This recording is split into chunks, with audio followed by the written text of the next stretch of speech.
máximo representante en México de la sexología, y ya le escucharon, él está responsable de muchas actividades académicas y tiene que ir compaginando los temas que son tan novedosos y tan nuevos. Así que vamos a ponerle mucha atención y un agradecimiento muy formal, estimado Eusebio. No, pues muchísimas gracias, Gladys, por la invitación nuevamente. Veo que hay 8 personas, espero que se vayan aunando un poquito más. Esta presentación va a ser un poquitito la continuidad de la presentación anterior. Se hace más grande, más o menos. Y dice: blancos de ataque a las propuestas de cambio social basadas en los derechos sexuales. Como la vez pasada, estoy asumiendo que la mayoría está familiarizado con los derechos sexuales. No voy a hablar de los derechos sexuales, nada más hacer referencia a ello, pero lo que sí vamos a hacer es una como continuación de las consideraciones que estuvimos haciendo hace 2 días, el día martes. Entonces, atendiendo a tu solicitud de un poquitito mayor interacción, probablemente haré 2 o 3 detenciones del discurso para que, pues, de repente, si hay participaciones y todo, no las dejemos hasta el final y luego ya retomamos. Bueno, en realidad son 3 o 4 capítulos los que vamos, 3 o 4 secciones las que vamos a ver. Primero, una consideración muy de vinculación, digamos, con lo que platicamos la vez pasada, en el sentido de estar vinculando las ideas respecto a las ideas de Bauman, respecto a los cambios que han sufrido la sociedad, o han ocurrido en la sociedad en las últimos 20, 25 años. No es un cambio reciente, es un cambio que ya lleva bastante tiempo estar. De hecho, la publicación de Bauman es del año 2000 y eso ya llevaba ocurriendo una temporadita. Entonces, el problema que estuvimos considerando la vez pasada es que toda esta falta de solidez o fluidez o dificultad de las certezas en la incertidumbre genera, y con eso terminé la vez pasada, un cóctel peligroso. El cóctel que genera la modernidad líquida, o el resultado más claro que genera la modernidad líquida, es un estado de ansiedad ante la falta de certezas. No tenemos ya el planteamiento que antes tenía. Digo, yo estoy refiriéndome a hace 80, 100 años. La gente nacía y como que tenía muy claro cuáles alternativas en su vida afectiva, en su vida sexual, en su vida familiar. Y eso se ha modificado sustancialmente. Pero el resultado es este estado de ansiedad, o esta ansiedad relativamente frecuente. Y esta ansiedad llama a respuestas más claras, más firmes, que no anden cambiando, no líquidas. Y es en esa necesidad donde me parece que han surgido cosas que necesitamos tener como mucha claridad, porque es una situación que tiene consecuencias muy grandes. La ansiedad entonces produce esta necesidad de respuestas firmes, y esta necesidad de respuestas firmes entonces genera otra circunstancia, que es la predominancia del pensamiento. Estuvimos hablando brevemente del pensamiento rápido, del pensamiento lento. El pensamiento rápido es lo que ahora caracteriza a muchas de las personas. Inmediatamente se saca una conclusión, inmediatamente se tiene una idea de si se acepta o no se acepta, con una velocidad impresionante, porque lo que está sucediendo es que hay una predominancia de las respuestas emocionales, muy intuitivas, y no tanto racionales y evaluadoras de la complejidad. Muchos de los sexólogos, muchas de las personas que nos dedicamos a sexualidad, tenemos esta claridad de que las cosas son bastante complejas, de que hay un nivel de complejidad en la existencia que hace muy difícil hacer simplificaciones o hacer explicaciones muy simples. Pero esas explicaciones complejas se topan con una resistencia cultural, una resistencia grande, porque lo que las gentes, muchas personas, no todo el mundo, pero muchas personas reclaman ante este ambiente, son respuestas firmes y claras y simples y que no sean complejas. Esta es una situación complicada y peligrosísima. Yo no creo que peligrosa, peligrosísima. Esto, desafortunadamente, tenemos amplia evidencia de que está sucediendo. Esta secuencia de cosas que llama la atención, que genera el ambiente necesario para que haya creación de demonios que explican todo mal. Y eso voy a detenerme un poquitito más inmediatamente. Generalmente la creación de demonios se acompañan de lo que se llaman las teorías conspirativas, es decir, conspiraciones, como si lo que estuviera, como las explicaciones de los planteamientos sobre todo de complejidad, fueran resultado de una conspiración pues, con oscuros objetivos. Y esa circunstancia es la que ha estado prevaleciendo en nuestros países de manera bastante grave. Vamos a ver algunos ejemplos de esta circunstancia. Pero antes quiero regresar a la idea de creación de demonios. Eso parecería que es una cosa... No me estoy refiriendo a los demonios de Dante, no me estoy refiriendo a los demonios tradicionales de la demonología.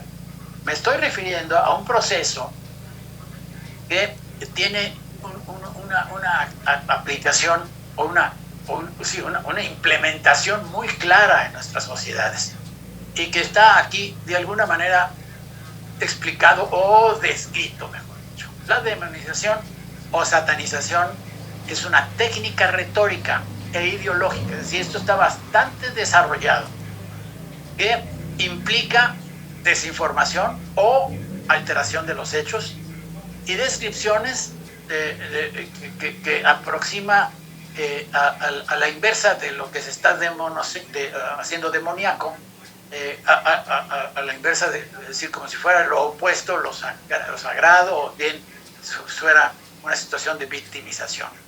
Esto espero que quede más, esto es una definición un poquitito más formal, pero que espero que con los ejemplos consiste en presentar entidades políticas, étnicas, culturales, religiosas, como fundamentalmente malas y nocivas. Esto en nuestros días yo creo que está clarísimamente representado. Voy a tener que usar el ejemplo de lo que está pasando con los Estados Unidos, el país ciertamente más poderoso, económicamente más poderoso, militarmente más poderoso. No tengo que señalar esta realidad demasiado, pero allá se ha visto la estrategia de demonización clarísimamente, con una insistencia que, bueno, hasta en el foro económico ayer en la mañana, el señor presidente de ese país se dedicó a hacer este proceso de demonización. Es decir, las instituciones, las personas, las ideas son fundamentalmente malas y nocivas. Consiste entonces en presentar, es una forma de vindicarse, entonces es una forma de presentarse positivamente respecto a estas entidades. Llamar demonio al otro lo vuelve a uno el divino, ¿no? Lo indiscutible, para justificarse por omisión, un trato político, militar o social mejor, y atribuir maldad al que sencillamente es distinto. Pero esto no es peor ni más malo, sino que se cree, entonces simplemente por ser distinto genera esta división, esta polarización que me parece que ha estado muy, muy clara. Bueno, diríamos, bueno, ¿y eso qué tiene que ver con nosotros? Pues tiene que ver todo con nosotros que nos dedicamos a estudiar la sexualidad, a promover lo que creemos es un mundo sexualmente más saludable, más feliz, más integral, y que se ha visto objeto de ataque, y por eso se llama así la presentación. Y hay dos demonios que vamos a ver en mayor detalle, sobre todo el primero de ellos. Los presento los demonios. El primer demonio que nos está, o que se ha creado, y voy a tratar de ilustrar, esto es una creación, no es un descubrimiento, es una cosa creada, es una cosa que se llama ideología de género. Yo no sé, seguramente muchos de las presentes y de los que nos están acompañando, en algún momento dado de su experiencia profesional, les hicieron la interpelación o la pregunta de qué opinaban de la ideología de género. A mí me pasó hace muchos años. Estábamos hablando de un programa educativo y alguien me dijo, bueno, pero eso parece que es una promoción de la ideología de género. Yo no había estudiado lo que luego estudié para tratar de entender y que voy a compartir con ustedes. ¿Por qué me estaban hablando de eso? Lo que yo acerté a decir en esta ocasión es la ideología de género. Existen muchas cosas de género, pero como tal una ideología no está descrita en la academia, y eso es una cosa que no entiendo muy bien a qué se refiere. Yo no entendía de plano. Esto fue hace muchos años, antes de que se hiciera el discurso tan claro. Y la cosa hoy en día ha llegado a que se ha convertido en una argumentación política, en una argumentación que genera lo mismo que Recording in progress. Ay, Dios, apenas se prendió, no importa. Pues vamos a tratar de sintetizar para los que vean la grabación. El punto es que la creación de yo le digo entelequia, y la palabra está bastante precisa, pero no es muy conocida, que es una entelequia, es una cosa que existe en la imaginación, pero no existe en la realidad. Y eso es una palabra que a mí me gusta usar para denominar esto de la ideología de género. Ahorita vamos a entrar un poquitito más en detalle, porque antes de pasar a una descripción más detallada de esta creación, me gustaría mencionar el otro demonio.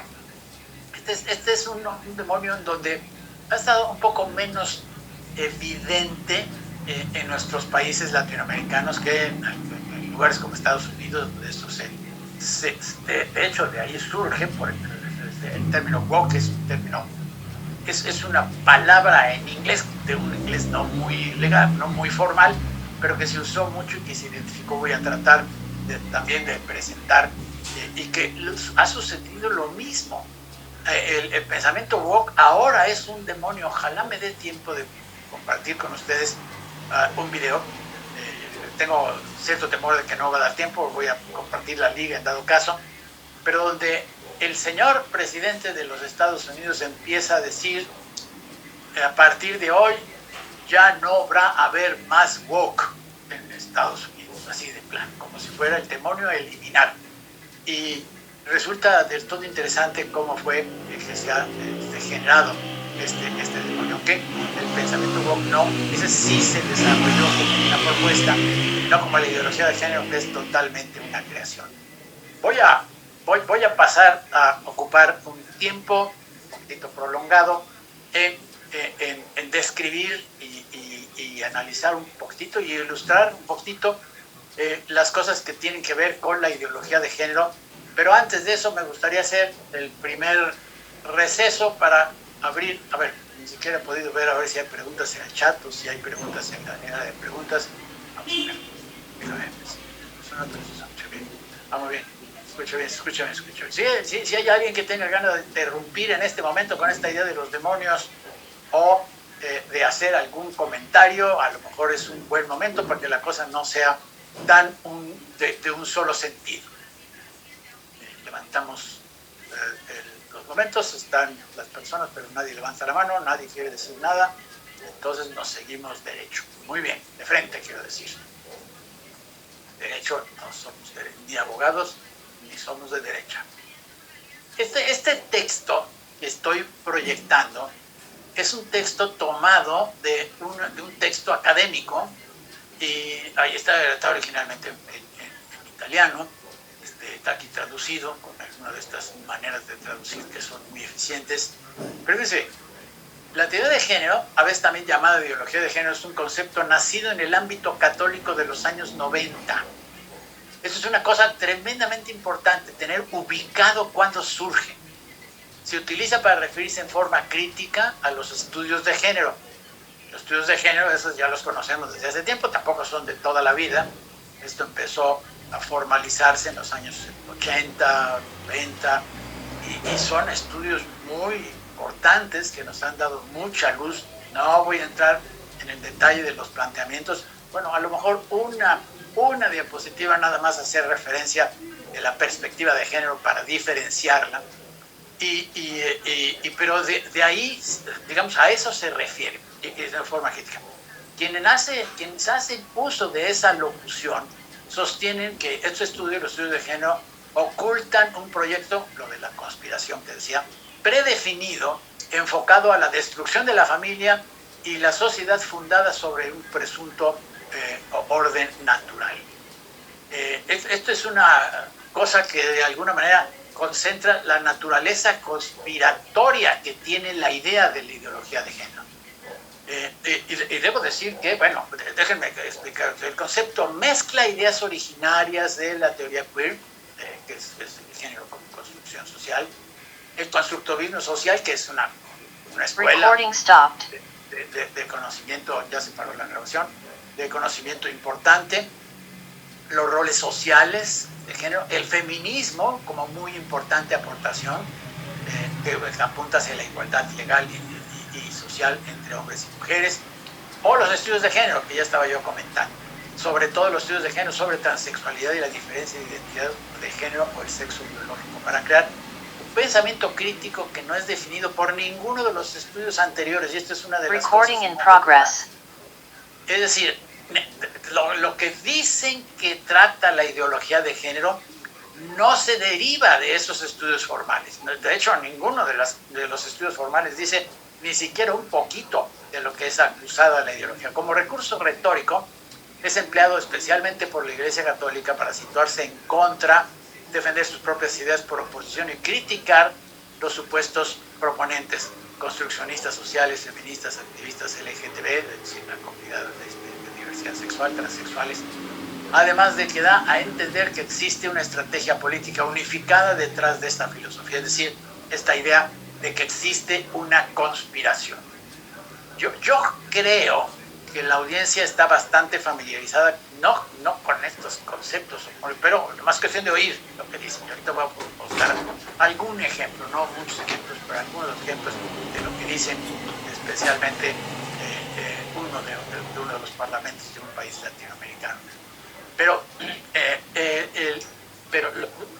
esto siguiente es un resumen de la perspectiva de género para los que no están familiarizados con la perspectiva de género, no tiene nada que ver con lo que estaba pasando. Hay un reconocimiento de las desigualdades de género. El otro día Magdalena nos hizo bastante conciencia de que ahí hay un gran pendiente. Vivimos en un mundo muy desigual, hay un montón de cosas que hay que ver, que hay que desarmar para que las cosas caminen a la igualdad, y la igualdad sustantiva como objetivo central, más allá de la igualdad formal, es decir, una cosa es que les digamos hombres y mujeres y otra cosa es que de veras tengan igualdad sustantiva. La interseccionalidad, que reconoce que estas desigualdades intersectan con otras muchas formas de discriminación, y el enfoque basado en los derechos humanos. Esto es muy simplemente una súper resumen de la perspectiva de género, como para contrastar con esto que llaman la ideología de género. Y quisiera yo aprovechar y usar un ejemplo tomado de internet en una discusión de uno de los parlamentos de nuestros países. Voy a ver, déjenme ver si tenemos no estoy seguro de que va a transmitirse bien el sonido. Denme un segundito para asegurarme que el sonido pase bien. Permítame un segundito. Ya.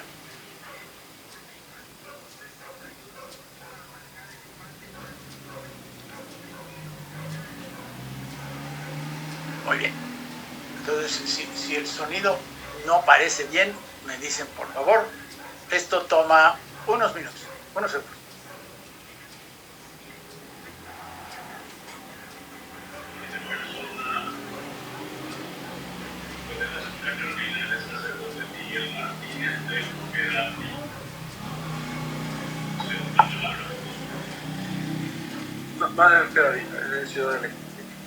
Buenos días, Traigan por favor la sotana. No hablaré de Biblia y catecismo, sino de sentido común para gente que tiene sentido común.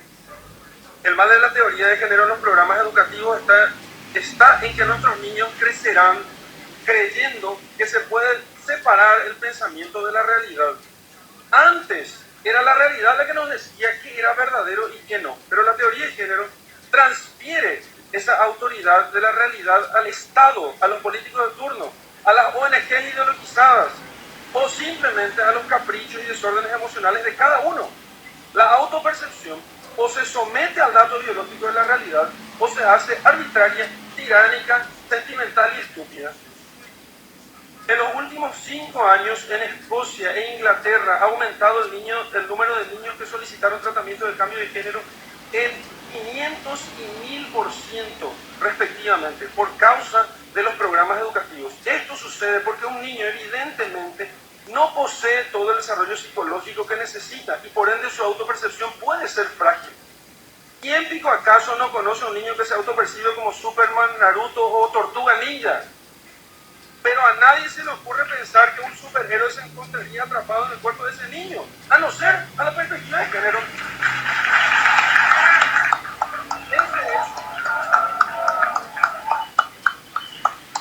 Ese es el argumento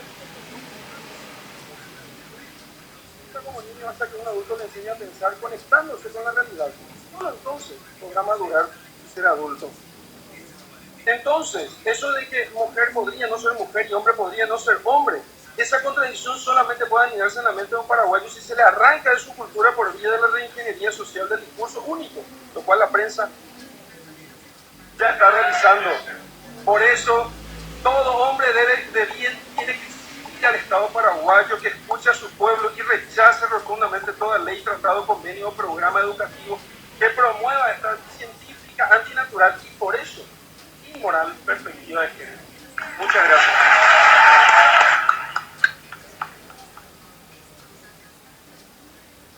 Bueno, cualquiera que tenga cierta familiaridad con los conceptos que estuvo expresando el señor sacerdote, sabe de las falsedades que se mencionaron.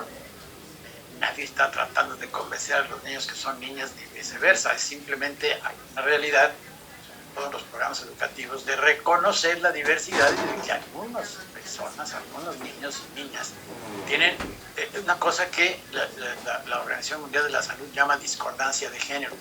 Pero de ahí a generar este pavor de que de lo que se trata es de confundir a los niños y todo, vean ustedes el éxito que tienen. Otro poco más de enterarnos de dónde viene. Mire, aquí hay una red católica que se llama CatholicNet. Y ahí, esas son fotografías de la página web, son de hace un tiempo y tienen una publicidad que ya no. Voy a sintetizarlo en estos textos que sí, esos son mi extracción, y le puse maldades.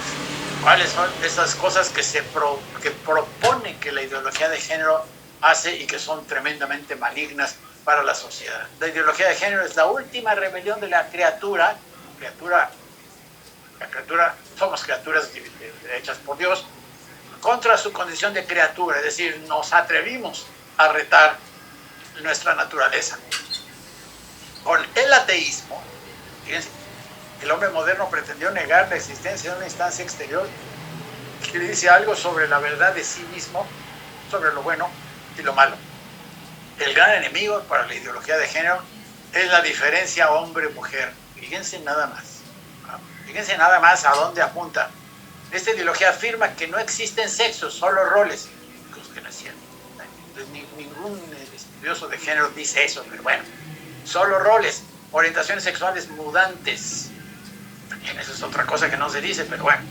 Que se pueden cambiar en la vida todas las veces que se quieran. También está un cuestionamiento. Los defensores de la ideología de género sostienen que no existe una naturaleza humana que haga unos seres humanos varones y otros seres mujeres. De hecho, no hay hombres ni mujeres. Eso nadie lo dice. Pero bueno, vean cómo se dice. Vamos con más maldades. Más maldades. La ideología de género parte de un principio inamovible. Los hombres y las mujeres no sienten atracción por personas del sexo opuesto por naturaleza. O sea, que cualquiera que tenga idea de la ciencia de la orientación sexual sabe que eso no es cierto, pero bueno. no demuestran esto, es un simple a priori, un punto de partida en el que hay que aceptar y ya está. Los ideólogos de género afirman que así es y punto. Es cierto, no se afirma y no es así. La ideología de género se plantea destruir con la máxima urgencia una serie de realidades que denominan roles. La ideología de género quiere quitar a la familia de cualquier estructura para cambiarla por cualquier solución imaginativa. Sin embargo, para la ideología de género, los marxistas fracasaron por concentrarse en soluciones económicas, sin atacar directamente a la familia, que es para la ideología de género la verdadera causa de las clases. O sea, el planteamiento, y es un planteamiento oficial de la Iglesia Católica, yo no estoy inventando aquí. Y mire, yo generalmente tengo bastante respeto por las diferencias religiosas y las creencias de las personas. Lo que está sucediendo aquí es, francamente, dicen algunos de estos historiadores que estaba yo comentando al principio, que este fue un reajuste de la estrategia de la oposición de la Iglesia Católica con algunos otros aliados. Había tenido por áreas que francamente perdieron la batalla, áreas como la anticoncepción, áreas como la prescripción de la prohibición del sexo hasta el matrimonio. Y eso en realidad en los años 80 fue que empezó a verse que ya no tenía vigencia, realmente se declaró una batalla perdida. Y entonces este reacomodo de demonios, antes el demonio de los anticonceptivos era eficiente para generar miedo, se acabó el miedo porque los anticonceptivos dejaron de ser problemáticos y al contrario hay una aceptación generalizada, y pues entonces cambiaron el foco a esto que por eso les digo que es una entelequia. Ahora, miren, ¿cuál ha sido el resultado de todo esto? Debo decir que las siguientes diapositivas que voy a empezar a pasar con estas siguientes políticas antigénero en América Latina son el resultado de una investigación que hice con inteligencia artificial, con una plataforma que se llama Perplexity, que es muy buena. Y entonces las siguientes son, todas las cosas están fundamentadas en publicaciones en internet, pero quisiera yo compartirles para ver que esta idea ha resultado eficaz, muy eficaz, para generar temor y detener los procesos que se habían arrancado en gran medida con la conciencia de la necesidad de cambio social que se declaran, que se señalan por los derechos sexuales y algunas otras conciencias de necesidad de mejoría. Voy a decirlo con mucha rapidez, las políticas. Esto es un poco lo mismo, es un término usado por grupos conservadores, se asume como una amenaza a valores tradicionales de familia y la niñez. Tuvo un auge excepcional el discurso entre 2015 y 2021. Es un instrumento de disputa política sobre educación sexual y derechos reproductivos. Entonces, ¿qué ha cambiado en nuestros países? Aquí está una lista de cosas concretas. Colombia, ataque al acuerdo de paz, ¿se acuerdan que eso estuvo ahí en una discusión? Retiro de las cartillas educativas en universidad. En Brasil, el kit antihomofobia fue eliminado de la escuela sin partido. El cuestionamiento del currículo nacional con mis hijos no te metas, campaña muy eficiente y generador de un temor gigantesco y no basado en la realidad. Paraguay, retirada de la palabra género de la ley, estuvimos oyendo lo que pasaba en el Parlamento de Paraguay. Prohibición de la educación sexual en las escuelas, punto. Presión contra los programas de educación sexual clasificados como ideología. En el país de ustedes está reportado. Panamá, bloqueo de la ley 61 sobre educación sexual por décadas. Costa Rica, cuestionamiento electoral de las políticas con derechos LGTB+. Bolivia, protestas antigénero limitando políticas educativas de género. Argentina, la campaña contra la ideología de género tras la derrota de la reforma del aborto. Y eso todavía no terminamos de ver todo lo que el señor Milei, adherente de la visión tradicional, va a terminar a hacer después de que en Argentina existía hasta una ley y un programa de educación sexual donde estas cosas están ahora bajo discusión. Ámbitos más atacados: eliminación del lenguaje de género en las leyes educativas, suspensión de los manuales de educación sexual integral, prohibición de abordar el género y orientaciones sexuales en las aulas, justificación de medidas bajo defensa de la niñez y neutralidad educativa, intentos de frenar reformas de matrimonio igualitario, que es otro de los focos, bloqueo de reconocimiento de la identidad de género también, cuestionamiento de políticas antidiscriminación. Eso es una cosa que en Estados Unidos no, es de no creerse, de no creerse cómo este asunto de las políticas que durante mucho tiempo se desarrollaron para evitar y contrarrestar la discriminación han sido eliminadas, así simplemente, ¿no? Liberación de protectores ya establecidos, aunque no siempre formalmente, retraso de la educación integral de la sexualidad, retraso de la edad de la iniciación sexual. Estas son evidencias que no es el motivo de la plática, pero que de alguna manera contradicen las afirmaciones respecto por ejemplo, a la educación sexual. No es cierto que sexualice los niños, ni mucho menos. El 31% de los estudios está indicando que el retraso de la iniciación sexual, claro, el aumento del uso de preservativo, condón, la reducción del embarazo adolescente, muy claramente la perspectiva de derechos reduce la violencia y la discriminación, que son las evidencias que no funcionan muy bien ante esta estrategia de decir aquí tenemos una conspiración que va a destruir a la familia. Ámbitos más afectados, los derechos LGTB, intentos de frenar las reformas de matrimonio adecuado. Esto me fui de regreso, ya había pasado eso. El impacto de las políticas antigénero en otros lados, variaciones regionales, alto en Paraguay, Colombia, bajo en Uruguay, México. México nos hemos defendido de los cambios legales, pero no del miedo. Hay algunos programas que, ya esto es demasiado personal, pero déjenme comentarles que hicimos un programa grande con la Secretaría de Educación Pública hace algunos años, ya en 2010, 2011, y en una de esas las publicaciones las pagó el gobierno, de repente ya había pasado el programa, ya ni siquiera se estaba implementando, y hubo una serie de ataques a los contenidos, y los contenidos de los libros no decían, los manuales, no decían lo que decían las publicaciones, es así, uso de falsedades, pero mientras tanto la gente se empezó a preocupar. Vulnerabilidad de la educación sexual en las crisis democráticas. Muy bien. Hay otras campañas con mis hijos, no te metas, eso fue muy como si la educación sexual integral fuera a manipular a los hijos. Hay litigios, hay cooptación de entidades públicas mediante alianza y la disputa en el lenguaje de leyes y políticas educativas.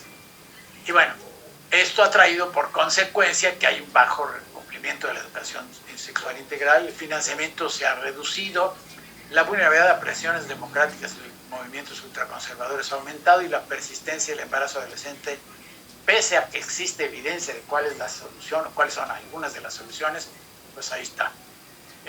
Las políticas de género actúan en múltiples arenas, la educación, familia, derechos, la salud reproductiva, los debates públicos, requieren respuestas coordinadas y defensa de la educación basada en evidencia.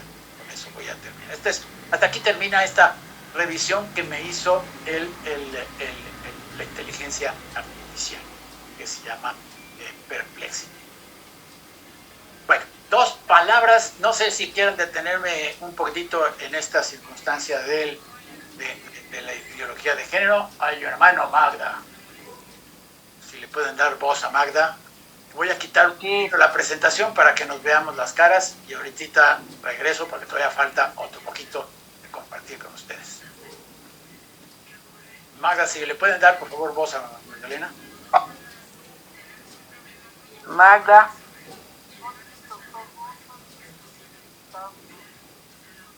A ver. No se oye bien, Magda. A ver, algo pasa que no se oye bien. Creo que no te han dado oportunidad de hablar. Gabriel, por favor, que Magda pueda hablar. Sí, un poco mal, pero sí. Si te acercas, Magda.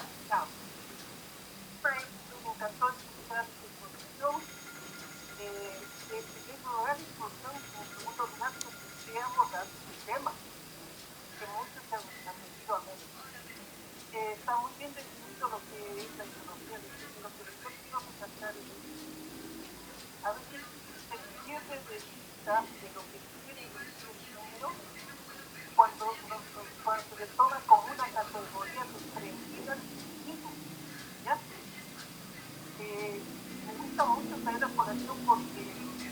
la madre de esta categoría es el feminismo.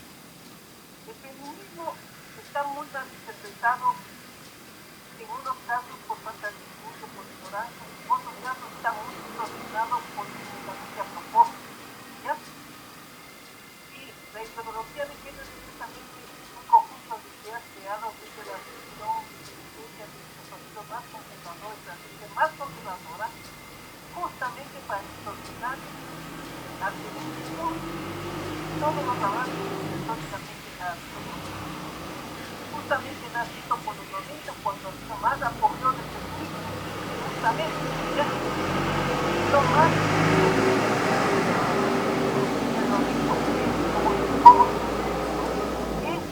que hacen aparecer como que la ideología de género es algo nacido del feminismo. Y no es así, es lo peor de todo, que le atacan al feminismo es partidito. En términos simples, el feminismo trata de mejorar de superar la desigualdad entre hombres y mujeres y de lograr de que se vea esa desigualdad, de que se visibilice, de que se la interprete adecuadamente y de que se la aborde. Para eso crea uno de sus grandes regalos de la teoría del sexo. Y una de sus grandes categorías es justamente la que llamamos género y raza. ¿Ya? Estas categorías del género nos permite analizar los mecanismos opciones operativas para abordar los problemas de estos. En este hemos tenido un avance interesante que arremete contra de varias maneras. Pero quiero tomar un asunto también que el género, el sujeto del género es un colectivo que se llama mujeres, no las diferencias sexogenéricas. Pero hay feminismos y muchos feminismos, por no entender adecuadamente lo que es el feminismo, quieren, y en otros feminismos que a propósito tratan de distorsionar el feminismo, quieren ubicar a las diferencias sexogenéricas como que fuera el sujeto del feminismo, como que fuera la preocupación del feminismo, y no lo es. ¿Por qué tiene el feminismo que encargarse de tantos problemas cosas, unos por patriarcalismo, otros no, porque tienen que sumar al feminismo una cantidad de problemas que no tienen que abordar?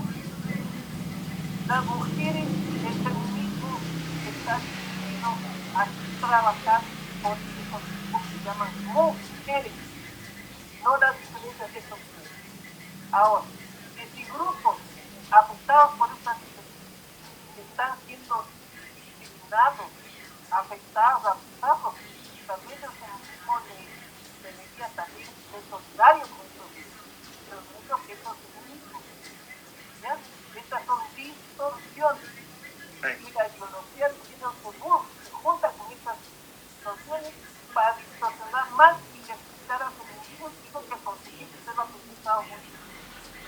Entonces, es un asunto muy complejo que analizarlo, no podríamos analizarlo adecuadamente. Es la más de esta categoría tan magnífica que llamamos. Sí, de hecho, esto es una herramienta fenomenal en tratar de reformular el conocimiento. Y además, del otro lado, del lado de la evidencia, tenemos evidencia bastante contundente que todos esos temores son absolutamente mal fundados. En realidad, cuando se implementan algunas de las estrategias que se originan en el feminismo, hay una mejoría en las condiciones sociales de esos lugares donde han ocurrido estas cosas. Magda, muchas gracias por tu participación. Si hay alguien más que quiera comentar, es el momento. Si no, vamos a seguir con la otra parte, que es una cosa que no nos tocó tanto en Latinoamérica, pero que pues también ha resultado problemática, que es el pensamiento woke. Ese yo creo que lo tenemos menos integrado en nuestros países, y tiene realmente un origen deberíamos de tener más conciencia, porque si hay algo en nuestros países que también es un verdadero problema, son las estrategias, las discriminaciones y los tratamientos diferenciales que tenemos con las personas. Uno muy claramente es el que tiene que ver con las mujeres, pero hay otros como las etnias, como los colores de piel. El pensamiento woke, del inglés despierto, awake es despertar. Woke es una derivación en inglés, se refiere a estar alerta, consciente de las injusticias sociales y sistémicas, especialmente el racismo, la desigualdad de género, la discriminación por orientación sexual y otras formas de opresión, buscando activamente el cambio de justicia para los marginados. Originalmente las comunidades afroamericanas fueron las que empezaron a popularizar el término, pero cuando hubo este problema de la muerte de esta persona negra en Minneapolis, justamente que hubo un movimiento muy intenso sobre que se llamaba las vidas de los negros importan, pero su significado se ha polarizado. Para algunos la lucha es necesaria contra privilegios, normas opresivas, mientras que para otros es una imposición moralista. Y ahí empezó el problema. Aquí sí no fue una cosa tan entelequia, sino más bien una manera de implementación. El pensamiento puro es un pensamiento en donde yo creo que es muy difícil no estar de acuerdo si está uno con esta visión de generar un mundo mejor y de identificar los problemas.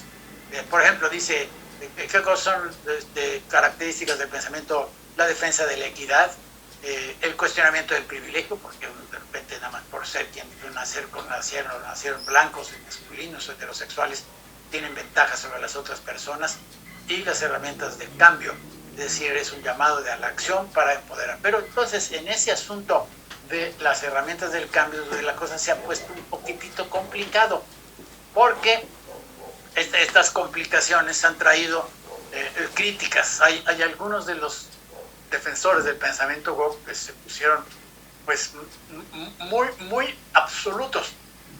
Entonces se ha identificado una cosa que se llama la cultura de la cancelación.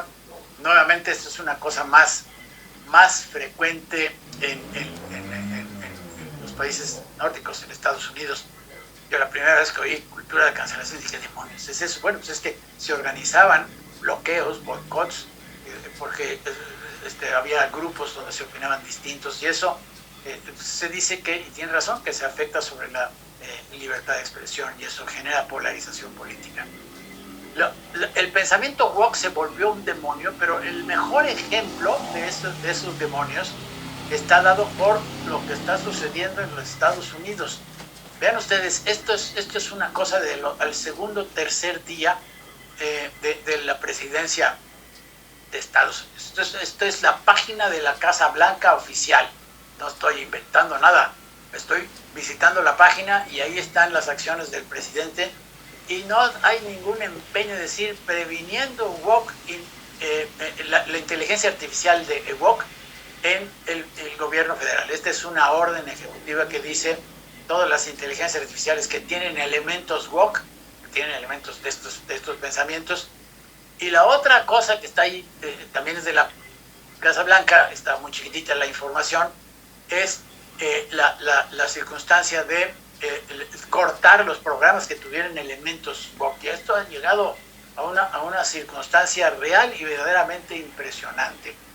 Vean ustedes aquí en esta síntesis cómo la demonización del pensamiento woke se ha logrado.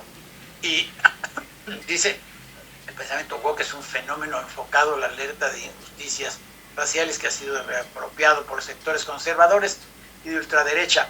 Se utiliza para agrupar, simplificar, atacar políticas progresistas de inclusión y diversidad y justicia social, a menudo tachándolas de extremas. Entonces, si no han visto, vean ustedes este pequeño video que se refiere a los Estados Unidos, pero que pues de repente van a ver cómo va. Esto no se va a quedar allá, y seguramente también tenemos aquí. Voy a pasarles el video. Esto está muy breve. No, este no es, permítame. A ver.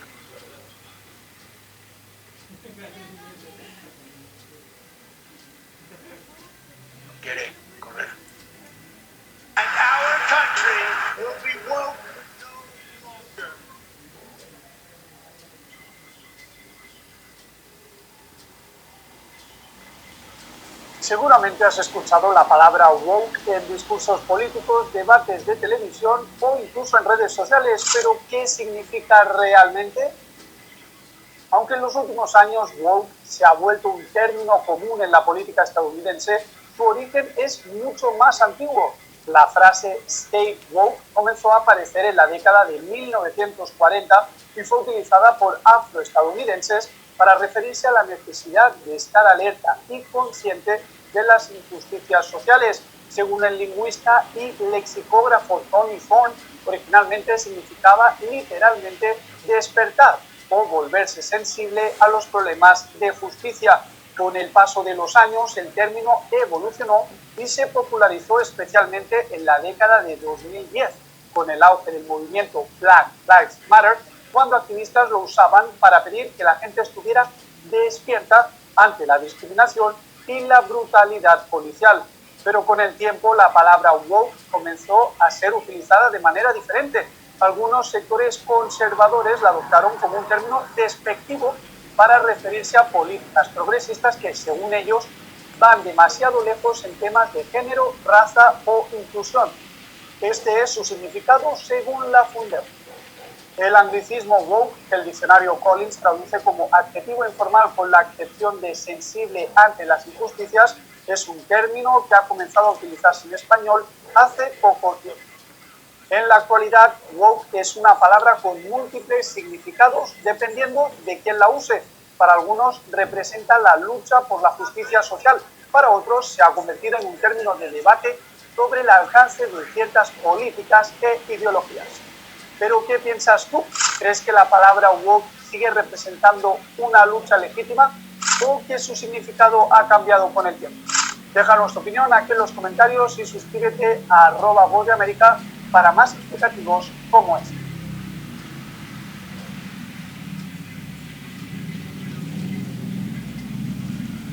Muy bien. Voy a dejar de compartir. Todavía tengo un par de cosas que quiero compartir, pero quisiera yo aquí hacer un nuevo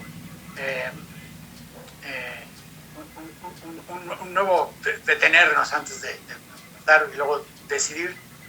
Tengo otro video, este es sobre ideología de género. Este es un video tomado de la televisión alemana que está muy sintético, no es que dura 12 minutos, es un poquito largo. Entonces, si hace falta, lo pasamos, o si hace falta, o si no, les paso la liga. Pero en 12 minutos hace una síntesis tanto de lo mismo que ya platicamos, como de la evidencia, y hace un poquito de desarrollo también, pero de la evidencia de que las afirmaciones de la identidad de género, pues en realidad no se sustentan con la realidad. Y entonces, bueno, yo quisiera nada más abrir otro momentito al pensamiento woke. Nos queda un poquitito más distante a los latinos, no estamos tan metidos en esta discusión, pero bueno, en Argentina sí se los traen otra vez muy anti-woke. Y lo que es increíble es que en Estados Unidos todos los programas que estaban, hay una traducción del pensamiento woke o una implementación del pensamiento woke que implica la discriminación, la inclusión y la igualdad. DEI se llaman los programas DEI. Pues todos los programas que tienen fondos del gobierno que tenían esas funciones de prevenir la discriminación, de promover la inclusión o promover la igualdad, están cancelados, y la gente que estaba ahí protegida o bajo esas acciones del gobierno, pues se quedaron fuera gracias a que el demonio del pensamiento woke llegó y triunfó, y entonces dan las acciones políticas. Maggie levantó la mano. Otra vez.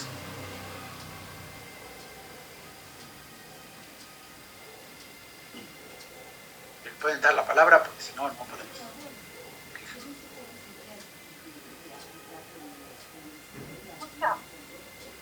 Sí, ya se escucha mal. Un tema que divide las aguas.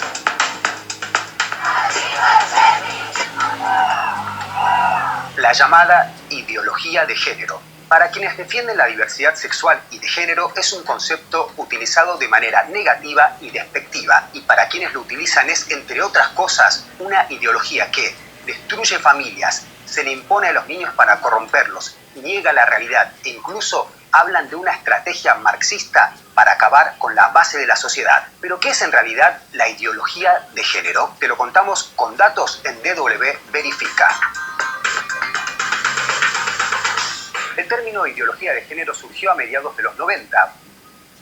Un estudio publicado en la revista indexada Astrolabio sitúa su origen y consolidación entre 1994 y 1999 tras dos conferencias internacionales de gran relevancia global, la de la ONU sobre Población y Desarrollo de 1994 en El Cairo y la cuarta Conferencia Mundial sobre la Mujer celebrada en Pekín en 1995. Esta última marcó un importante punto de inflexión para la agenda mundial de igualdad de género. En el medio de los 90, en distintas conferencias internacionales, se reconocen a los derechos reproductivos como parte de los derechos humanos. Y ante este avance de estos movimientos, el activismo provida, al principio el activismo provida en los Estados Unidos, empieza a tematizar y a tratar de completar su comprensión sobre lo que había pasado y sobre los movimientos feministas y de mujeres.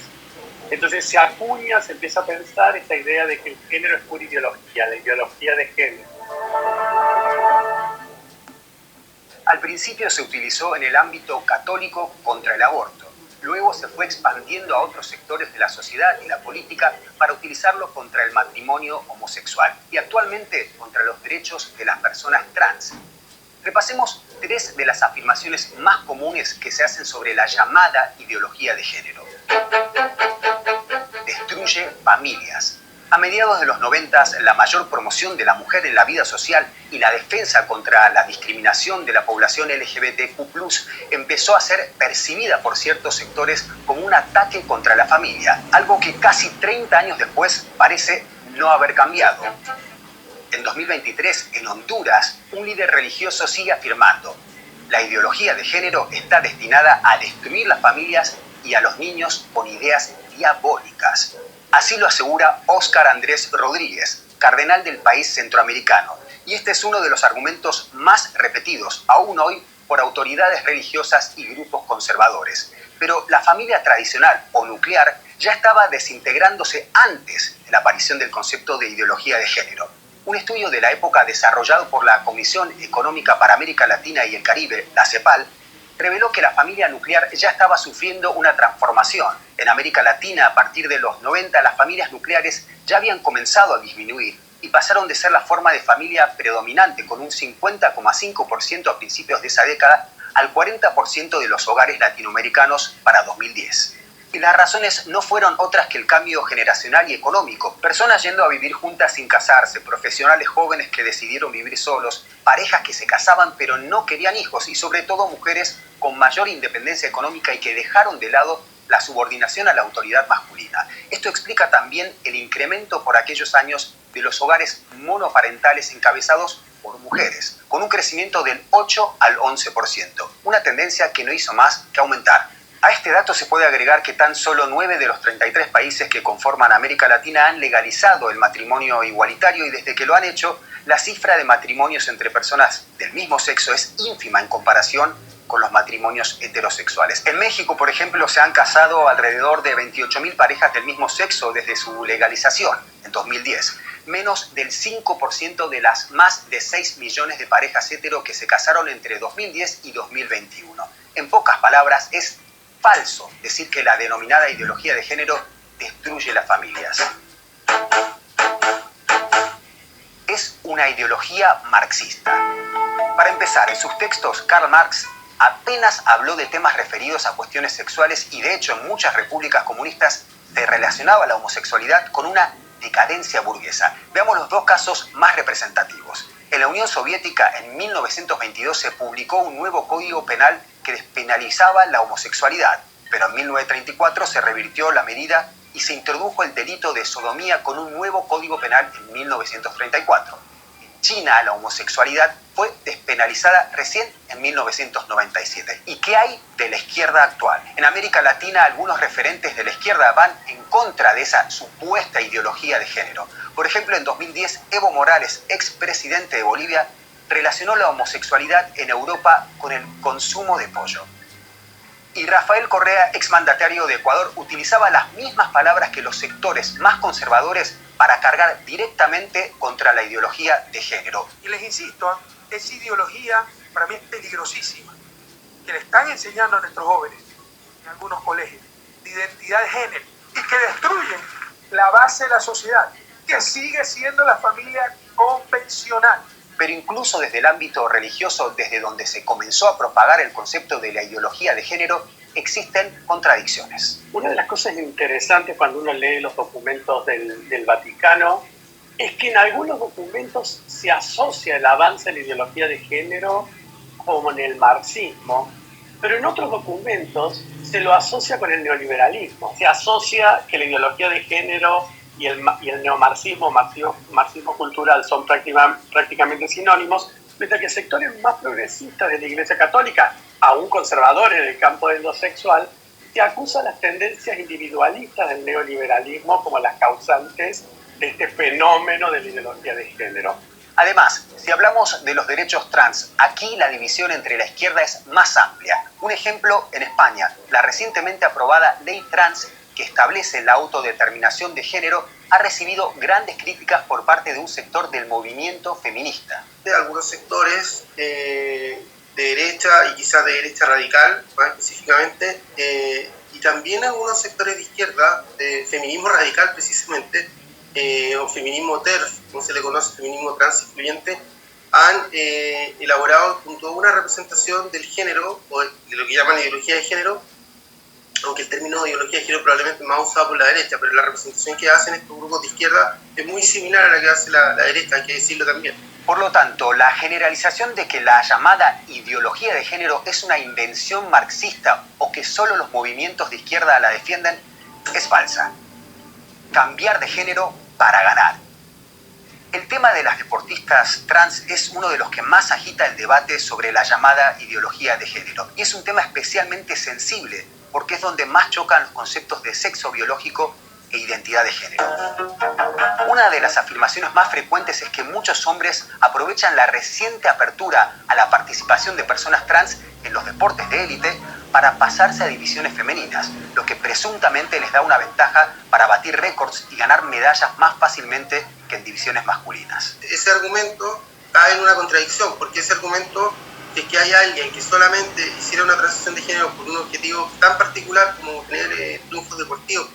Estamos en presencia de una persona que no es transgénero. Ejemplo, el caso de la nadadora estadounidense Lia Thomas, una de las atletas más señaladas por haberse convertido en la primera mujer trans en ganar el campeonato universitario más importante de Estados Unidos. Triunfó en la categoría 500 metros libres en 2022, pero según el registro del torneo universitario, el mismo año perdió contra mujeres cisgénero, es decir, mujeres que nacieron biológicamente como mujeres, y solo obtuvo el puesto 2 en la categoría 100 metros libres y el 13 en la categoría 1650 metros libres. Lo mismo ocurrió con la canadiense Veronica Ivy, que en 2018 ganó el oro en el Campeonato Mundial de Ciclismo en Pista, pero lo que no se dijo es que Ivy había sido vencida por mujeres cisgénero en otras ocasiones y no fue noticia.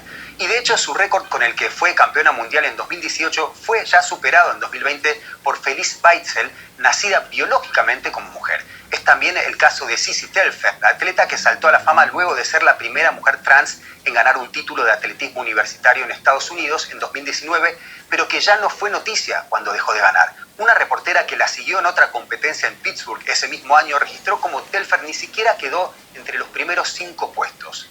Otra vez contra atletas que nacieron biológicamente como mujeres. En otras ocasiones, las personas que se oponen a la inclusión trans editan imágenes y realizan montajes para hacer creer a los internautas que en los deportes de combate las mujeres trans lastiman seriamente a las mujeres cisgénero.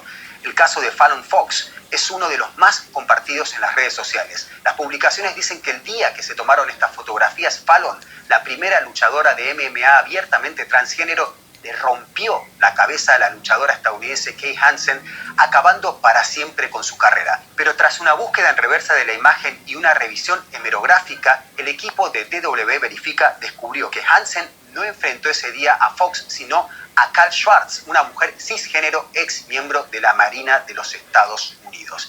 Si hablamos de ciencia, hay diversos estudios que hablan del impacto del tratamiento hormonal en las mujeres trans. Obviamente no todas recurren al tratamiento hormonal para realizar su transición, pero un estudio publicado en la revista británica de medicina deportiva presentó evidencia de que las mujeres trans, antes de iniciar su tratamiento, hacían un 31% más de flexiones y un 15% más de abdominales en un minuto y corrían 1,5 millas, un 21% más rápido que las mujeres cisgénero.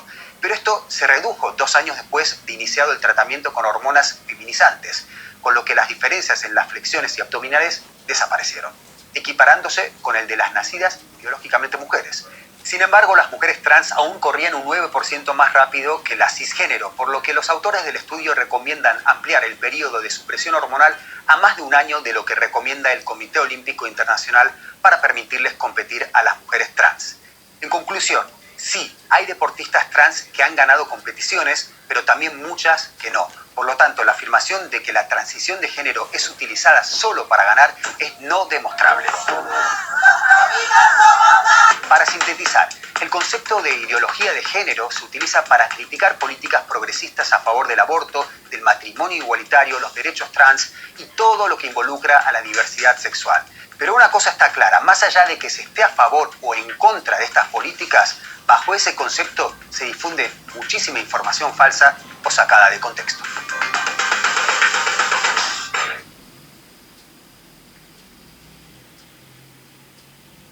Bien, pues con esto estamos acercándonos al final, ya nos pasamos unos minutitos.